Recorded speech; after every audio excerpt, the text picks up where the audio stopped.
नमस्कार दोस्तों। मैं भगवान राम सारण एक बार पुनः आप सभी का एग्जाम एजुकेशन के इस ऑनलाइन स्वागत है। हम पढ़ रहे थे सर्वनाम, और सर्वनाम में ने पुरुषवाचक जो सर्वनाम थे उनके अध्ययन किया है। पुरुषवाचक कितने प्रकार का था। आज हम निश्चयवाचक सर्वनाम का अध्ययन करेंगे। सर्वनाम का जो दूसरा प्रकार है निश्चयवाचक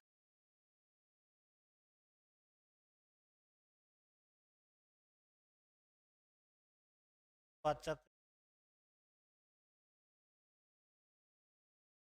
सर्वनाम।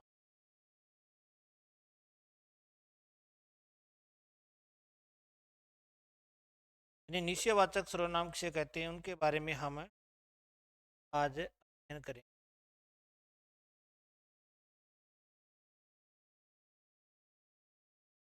सबसे पहले इसकी परिभाषा देखते हैं हम निश्चयवाचक सर्वनाम की।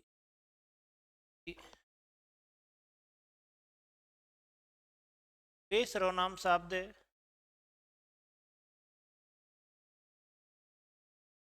ये सर्वनाम शब्द तो किसी प्राणी प्राणी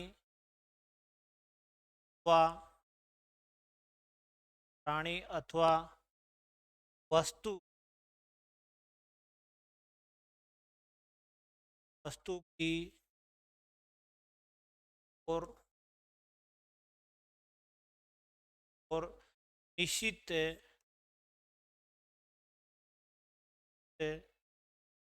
संकेत का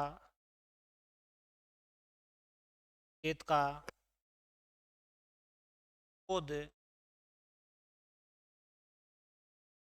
करवाते हैं बोध करवाते हैं तो उसे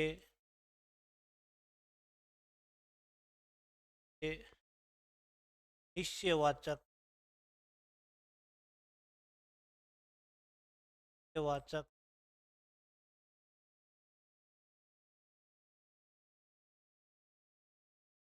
कहते हैं।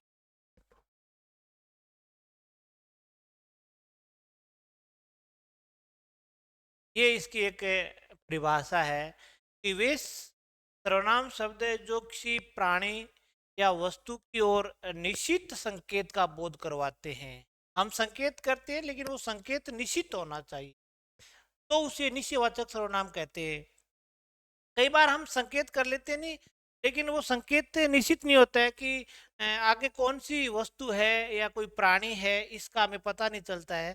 लेकिन निश्चयवाचक सर्वनाम में हम निश्चित संकेत करते हैं। इसमें एक बात और भी ज़्यादा महत्वपूर्ण है, एक अगर हम नोट में लिखना चाहें, एक ये बात महत्वपूर्ण ये भी है कि वाक्य में वाक्य में सांकेतिक वाक्य में सांकेतिक पदार्थ पदार्थ सर्वनाम सर्वनाम शब्द के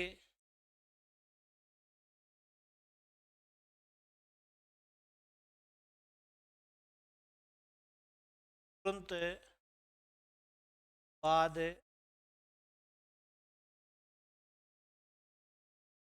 आना चाहिए।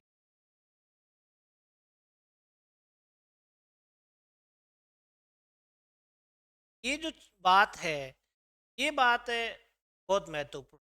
वाक्य में सांकेतिक पदार्थ है सर्वनाम शब्द के तुरंत बाद नहीं आना चाहिए। हम किसी भी वस्तु और प्राणी की ओर संकेत करते हैं, जिस संकेत करते हैं वो वस्तु और प्राणी सर्वनाम जो शब्द है ठीक बाद नहीं आना चाहिए।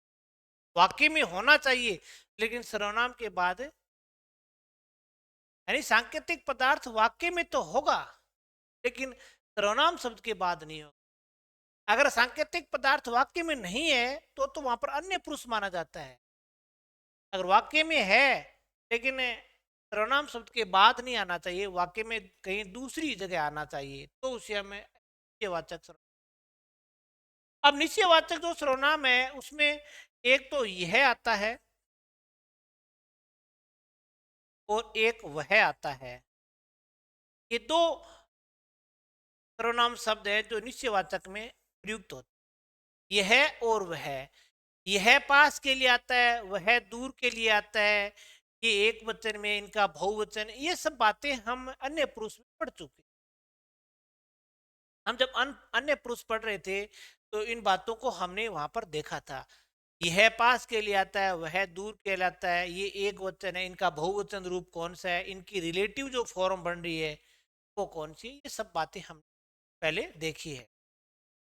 तो ये इनकी एक छोटी सी परिभाषा है कि वे सर्वनाम शब्द जो किसी प्राणी अथवा वस्तु की ओर अनिश्चित संकेत करते हैं, अनिश्चित संकेत का बोध करवाते हैं, निश्चयवाचक सर्वनाम कहते हैं। दूसरी बात इसमें सबसे महत्वपूर्ण जो बात है वो यही है, और अगर ये बात आपके ध्यान में है तो ही आप इस निश्चयवाचक सर्वनाम हल कर सकते हो। क्योंकि यह और वह अनिश्चयवाचक सर्वनाम में भी आते हैं, यह और वह निश्चयवाचक सर्वनाम में भी आते हैं, और हम आगे जब सार्वनामिक विशेषण पढ़ेंगे तब यही उदाहरण वहां पर भी आए। कौन से वाक्य में अनिश्चयवाचक है, नहीं, अन्य पुरुषवाचक है, कौन से वाक्य में निश्चयवाचक है, और कौन से वाक्य में सार्वनामिक विशेषण है, तो इन बातों का हमें ध्यान रखना बहुत जरूरी है। अगर वाक्य में सांकेतिक जो पदार्थ है, चाहे वो प्राणी हो और चाहे वस्तु, वो सर्वनाम शब्द के बाद नहीं, इनमें दो सर्वनाम प्रयुक्त होंगे, एक यह आता है और एक वह आता है। दो सर्वनाम शब्द आएंगे इनमें, यह और वह। जैसे हम बात करते हैं, एक उदाहरण के तौर पर मैं देखता हूं कि यह मेरी कार है, यह मेरी कार है। अब यह से मैंने संकेत किया है, और संकेत किसकी ओर किया है, कार की ओर किया है। इसका मतलब कार शब्द वाक्य में दिया गया है, कार शब्द तो वाक्य में दिया गया है, लेकिन यह से संकेत किया है मैंने कार की तरफ। यह के तुरंत बाद ये शब्द नहीं आया, इनके बीच में कोई एक दूसरा शब्द आ गया, इसलिए ये निश्चयवाचक सर्वनाम है, यह निश्चयवाचक है सर्वनाम है। तो यहां अगर कोई पूछे ये क्या है, ये निश्चयवाचक है।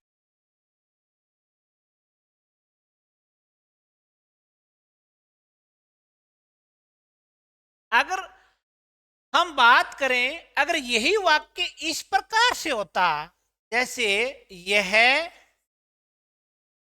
कार मेरी है, अगर यही वाक्य इस तरह होता तो यह है वो क्या है, ये सार्वनामिक विशेषण है। फिर ये सार्वनामिक विशेषण है,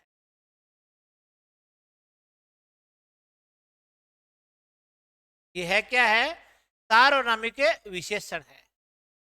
क्योंकि हमने संकेत तो किया है, यह कार मेरी है, हमने कार की ओर संकेत किया है, कार शब्द भी वाक्य में है, लेकिन इससे संकेत किया है, और इसके ठीक बाद सांकेतिक जो पदार्थ है, जो वस्तु है, वो आ गई।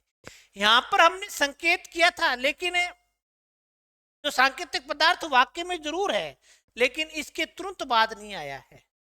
तो यहाँ ये निश्चयवाचक है और यहाँ ये है सार्वनामिक विशेषण है। ये बात आपको देखनी। सर्वनाम में अगर सबसे महत्वपूर्ण जो बात है वो यही है, अगर ये समझ में आ गई तो सर्वनाम समझ में आ गया। एक हम देखते ना, जैसे अन्य पुरुष में पढ़ रहे थे ना, वह क्या है, ये पढ़ रहे थे हम, वह क्या है। अब वह से हमने संकेत तो जरूर किया है, वह से हमने संकेत तो जरूर किया है, लेकिन संकेत जो जिसकी ओर संकेत किया है वो चीज वाक्य में नहीं दी गई है, नहीं दी गई है, तो ये अन्य पुरुष है। ये क्या है? ये अन्य पुरुष है।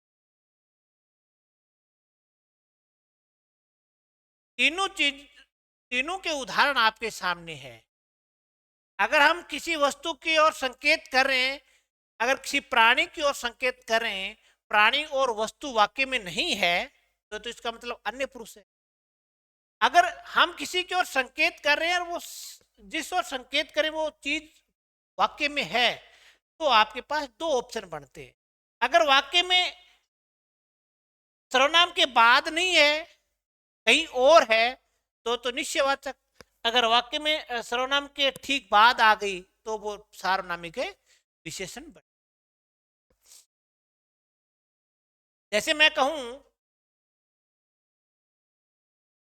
यह है आपका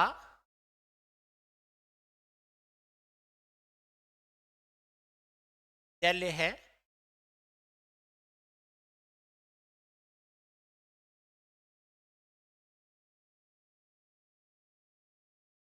का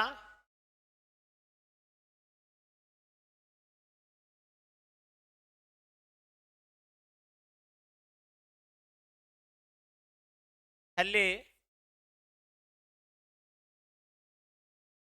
यह नहीं वह है।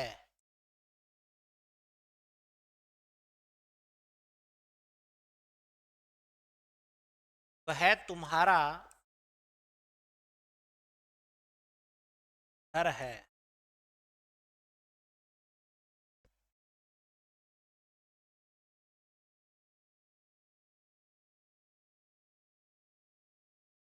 तो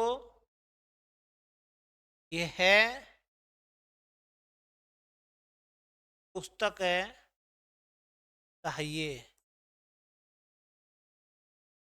अब ये कुछ उदाहरण हैं, जैसे यहाँ पर यह सर्वनाम शब्द है, यहाँ पर उस सर्वनाम शब्द है, यह सर्वनाम शब्द है, वह सर्वनाम शब्द है, वह है, तुम्हारा है, उस है, यह है।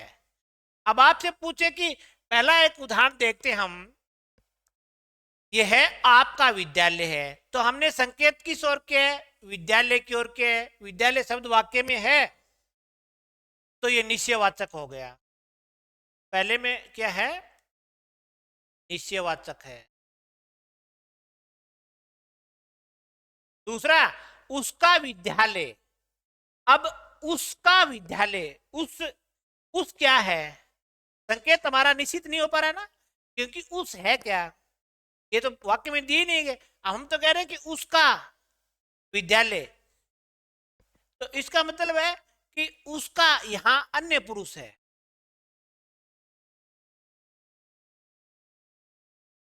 उसका विद्यालय यह नहीं वह है। इसका मतलब उससे हमने किसी प्राणी की ओर संकेत किया है, वो तो दिया नहीं है, और यह और वह से हमने विद्यालय की ओर संकेत किया है। तो ये दोनों शब्द हैं वो निश्चयवाचक है। ये दोनों निश्चयवाचक है।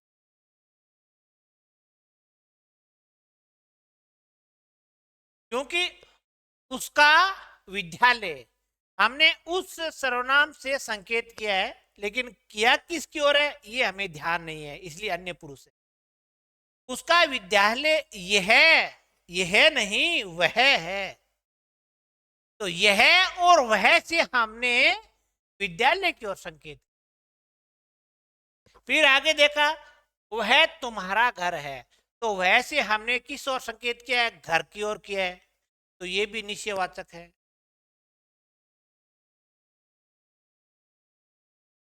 उसको यह पुस्तक चाहिए, उसको, अब उस कौन है ये पता नहीं है, तो इसका मतलब इससे संकेत स्पष्ट नहीं है, तो ये अन्य पुरुष है।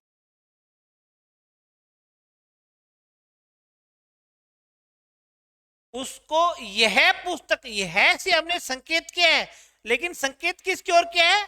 पुस्तक की ओर, और पुस्तक शब्द है वो ठीक बाद आ गया, तो यह यहां पर सार्वनामिक विशेषण है।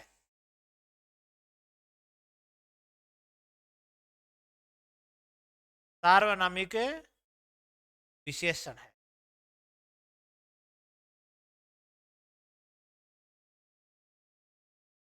ये बातें हैं यहां सार्वनामिक विशेषण है।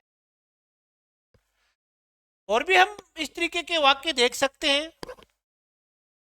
जैसे मैं एक बात कहूं कि है मेरे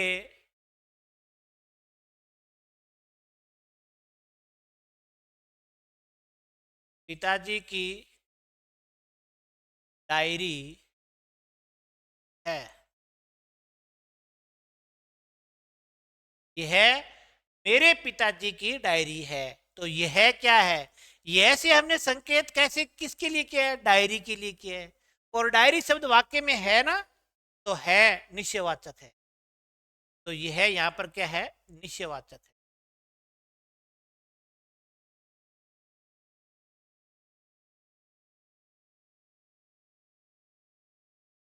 इस चीज देखना, जैसे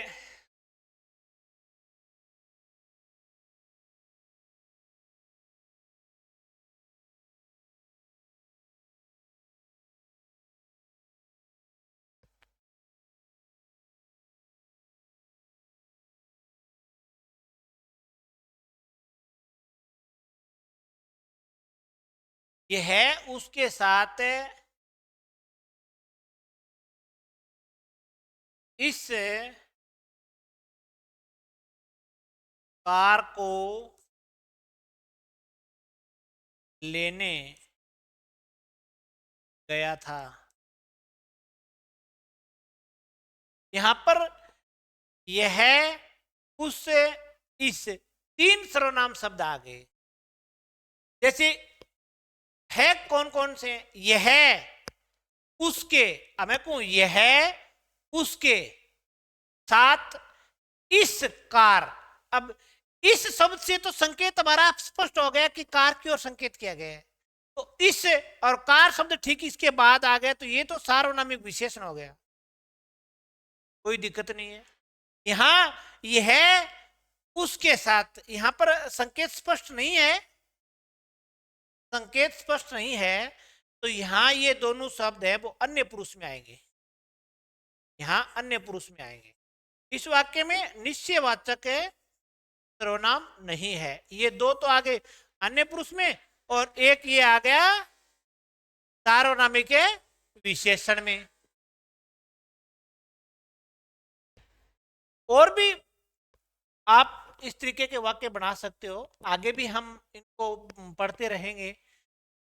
कि ध्यान ये रखना है कि दो ऐसे सर्वनाम शब्द होते हैं जिसे हम संकेत कर सकते हैं, यह और वह। अगर हम संकेत करते हैं, सांकेतिक पदार्थ वाक्य में है, तो निश्चयवाचक और सार्वनामिक विशेषण दोनों बनते हैं। कंडीशन, शर्त यह रहती है कि जिस सर्वनाम शब्द के बाद अगर सांकेतिक पदार्थ आ गया तो सार्वनामिक विशेषण वाक्य में कहीं दूसरी जगह आ गया निश्चयवाचक। अगर हम किसी सर्वनाम शब्द से संकेत करते हैं, अगर वो सांकेतिक पदार्थ वाक्य में नहीं दिया गया है, तो वहां अन्य पुरुष। जैसे वह मेरा बगीचा है। यहां पर वह से संकेत किस ओर किया है? वह मेरा बगीचे की ओर संकेत किया गया है। तो यहां वह निश्चयवाचक है। क्या है? निश्चयवाचक। वह मेरा बगीचा है, वह क्या है? निश्चयवाचक। क्योंकि हमने संकेत बगीचे की ओर किया है, बगीचा शब्द वाक्य में दिया गया है। अगर यही बात इस प्रकार से लिखी जाती, वह बगीचा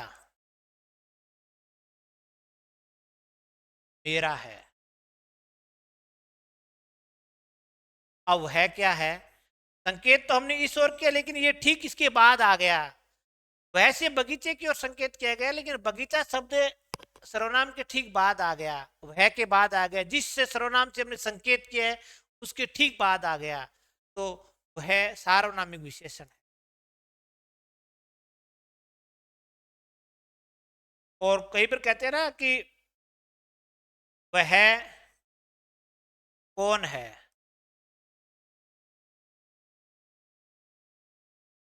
वह कौन है, तो यहां पर वह का मैंने संकेत किया है वह कौन है, लेकिन वह वाक्य में नहीं दिया गया है। यहां पर जिस और संकेत किया वो वाक्य में दिया गया, यहां मैंने संकेत किया वाक्य में दिया गया, लेकिन यहां मैंने संकेत तो कर दिया लेकिन ये वाक्य में नहीं है। वाक्य में सांकेतिक पदार्थ वाक्य में नहीं दिया गया है, तो वह अन्य पुरुष है क्या है, अन्य पुरुष। बस यही तीन बातें आपको ध्यान में रखनी है। व्याकरण में स्थान बदलने से उसका नाम बदल जाता है। वाक्य में अगर हम किसी शब्द का स्थान बदल देते हैं ना, तो स्थान बदलने के साथ साथ हम उस शब्द का नाम भी बदल देंगे। ये बात याद रखोगे आप। यानी व्याकरण के अंदर हम किसी शब्द का वाक्य में स्थान बदल देते हैं तो फिर उसका नामकरण भी बदलना पड़ेगा। जैसे यहाँ बगीचा यहाँ आया तो ये अलग बात रूप में आया, फिर मैंने इसी शब्द को यहाँ पर लिख दिया तो ये अलग रूप में आया है, व्याकरणिक कोटि उसकी बदल गई है। ये ना, वह मेरा बगीचा है, और यहाँ पर मेरा उत्तम पुरुष एक वचन है, कोई दिक्कत नहीं है। यहाँ पर भी उत्तम पुरुष एक वचन है, कोई दिक्कत नहीं है। इसके बाद अगर हम बात करें, तीसरा जो सर्वनाम शब्द है वो है अनिश्चयवाचक।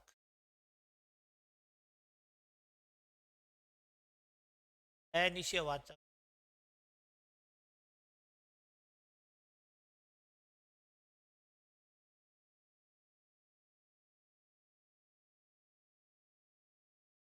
इसकी एक परिभाषा हम देखते हैं।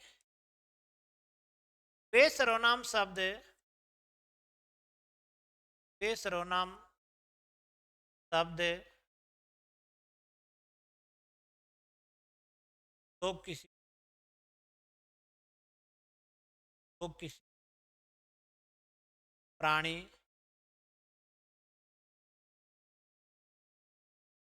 और वस्तु, वे सर्वनाम शब्द जो किसी प्राणी और वस्तु की और निश्चित संकेत,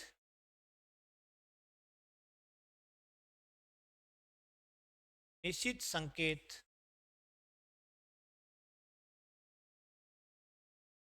नहीं कर पाते हैं।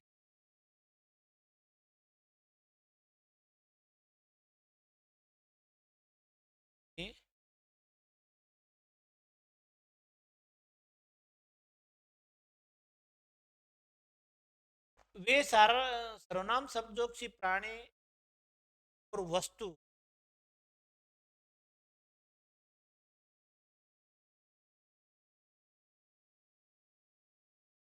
निश्चित संकेत का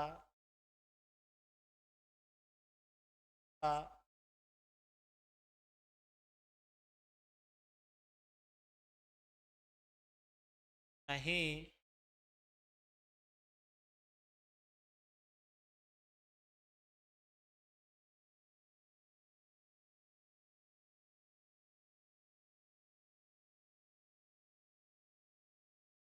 के,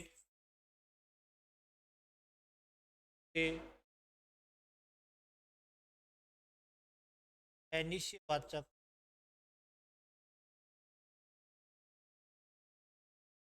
सर्वनाम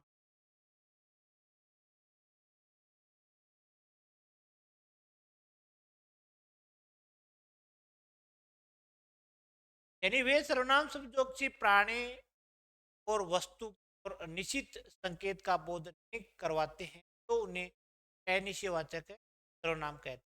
इनमें कौन कौन से शब्द आते हैं, जैसे एक तो कुछ आता है,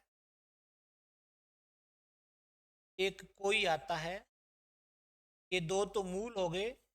एक इनके साथ एक शब्द आता है किसी। ये जो कुछ है वो तो निर्जीव के साथ भी आ सकता है और सजीव के साथ भी आ सकता है। ये केवल सजीव के साथ आता है, ये दोनों ही जीव के साथ यानी कुछ निर्जीव के लिए भी आ सकता है और सजीव के लिए भी आ सकता है, कंडीशन है। लेकिन कोई और किसी, ये केवल सजीव के साथ।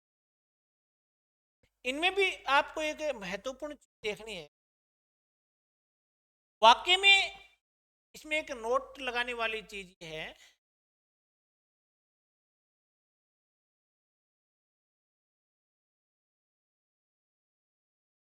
अगर वाक्य में ये है शब्द, अगर वाक्य में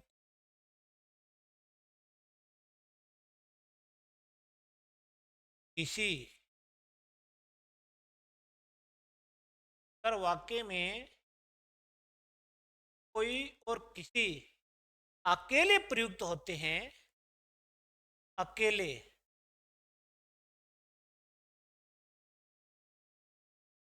अकेले प्रयुक्त प्रयुक्त होते हैं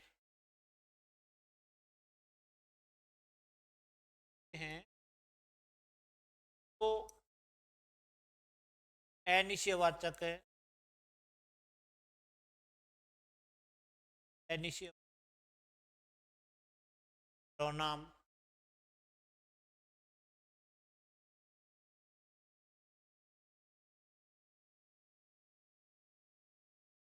यानी ये अकेले प्रयुक्त होते हैं ना, तो ये अनिश्चयवाचक सर्वनाम माने जाते हैं। अगर इनके बाद संज्ञा शब्द प्रयुक्त हो जाएगी, संज्ञा शब्द प्रयुक्त हो जाएगी, तो वहां पर ये अनिश्चयवाचक सर्वनाम नहीं माने जाएंगे, वहां पर फिर अनिश्चयवाचक सर्वनाम विशेष माने जाएंगे। अगर अगर इनके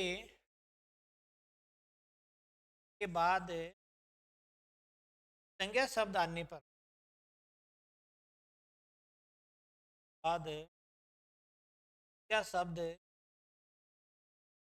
पर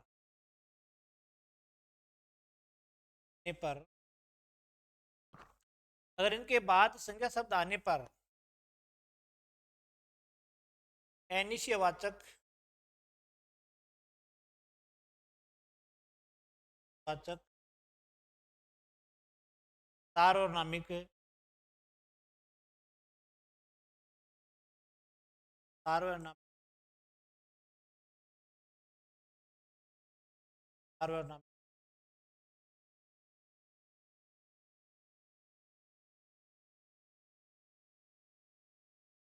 अगर इनके बाद संज्ञा शब्द आने पर अनिश्चयवाचक सार्वनाम विशेष, अगर ये अकेले प्रयुक्त हो रहे हैं तो अनिश्चयवाचक है, सर्वनाम है। जैसे मैं यहाँ एक शब्द लिखूं,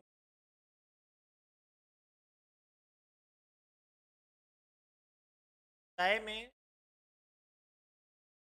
से गिर गया, यहाँ पर अकेला प्रयुक्त हुआ है तो ये अनिश्चयवाचक है, सर्वनाम है। जैसे कोई बाहर खड़ा है, कोई बाहर खड़ा है, तो कोई यहाँ पर क्या है, अनिश्चयवाचक सर्वनाम है। जैसे किसी ने मुझे गाया है, किसी ने मुझे गाया है, तो किसी यहाँ अनिश्चयवाचक सर्वनाम है। ये उत्तम पुरुष एक वचन है। यहाँ कोई किसी को, कोई किसी को कुछ नहीं नहीं कहेगा, तो यहाँ पर तीन शब्द आए, कोई, किसी और कुछ, तीनों अनिश्चयवाचक है सर्वनाम शब्द। ये निश्चित नहीं कर पा रहे, चाहे में क्या गिर गया, निश्चित नहीं है। कोई बाहर खड़ा है, कोई निश्चित नहीं है, कोई जानवर है, एक व्यक्ति है। किसी ने मुझे बुलाया है, अब किसी ने बुलाया, लेकिन ये निश्चित नहीं हो पा रहा है। कोई किसी को कुछ नहीं कहेगा, तो ये अनिश्चयवाचक सर्वनाम। इनके बाद अगर संज्ञा शब्द आ जाता है ना, तो फिर अलग सिस्टम बन जाएगा। ठीक है?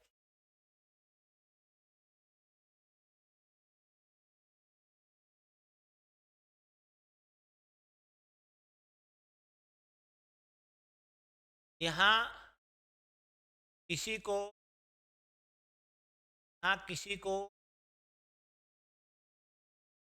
मत आने देना।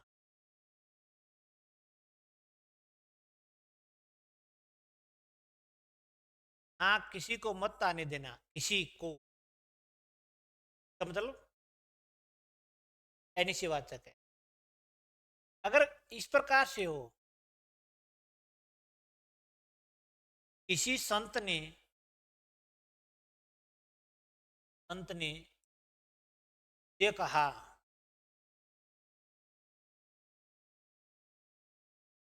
कहा कि आप यहाँ आते हो।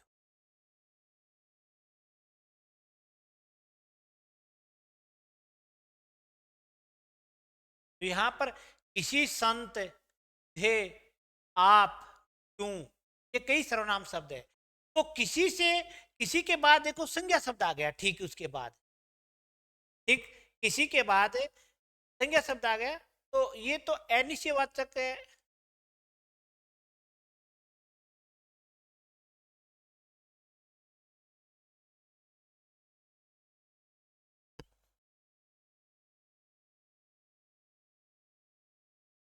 किसी के बाद अगर ये अकेला ने आकर इसके संज्ञा शब्द आ गया, तो ये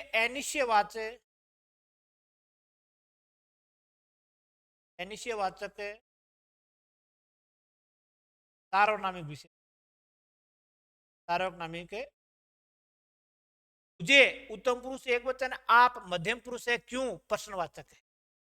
लेकिन आपको सिर्फ ये देखना है, अगर ये किसी, कोई, कुछ अकेले आते हैं, इनके साथ संज्ञा शब्द नहीं आता है, तो ये अनिश्चयवाचक है, सर्वनाम शब्द है। अगर इनके ठीक बाद इस तरीके से कोई संज्ञा शब्द आता, कोई व्यक्ति, अब जैसे हाँ एक सीधा सा एक एक शब्द आ गया, कोई बाहर है, कोई बाहर खड़ा है। और मैं ये बात लिख दूं कि कोई व्यक्ति बाहर खड़ा है। अब इनमें बहुत चेंजिंग है, कोई और कोई व्यक्ति।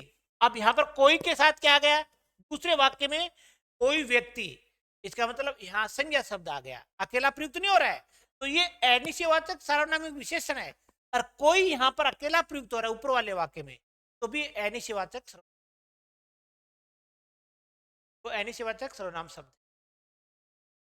ये इन बातों का आपको ध्यान रखना है। बहुत इजी है, सर्वनाम शब्द बहुत इजी है। और कितने उदाहरण आप लिख लो, लेकिन जब तक हम प्रॉपर रूप से उदाहरणों को समझेंगे नहीं, तो हम तो नहीं कर सकते। कोई भी आप उदाहरण ले सकते हो, जैसे किसी,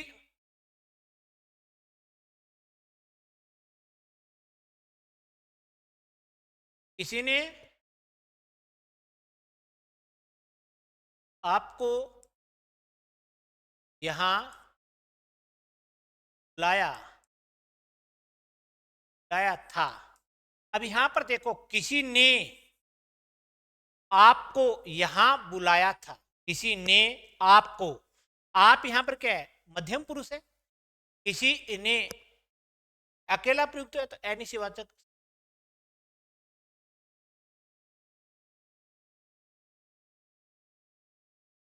कोई अंदर नहीं आएगा,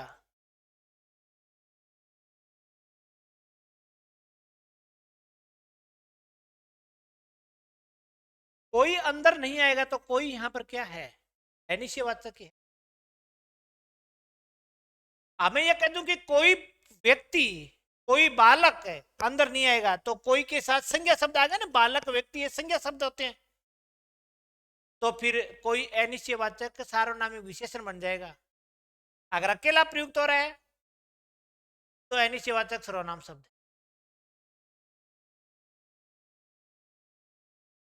इस क्लास में बस इतना ही। हमने पुरुषवाचक को पढ़ लिया है, निश्चयवाचक को पढ़ लिया है और अनिश्चयवाचक सर्वनाम को भी पढ़ लिया है। अगली क्लास में हम बाकी जो शेष बच गए 3 सर्वनाम को पढ़ेंगे। तब तक के लिए जय हिंद, जय भारत।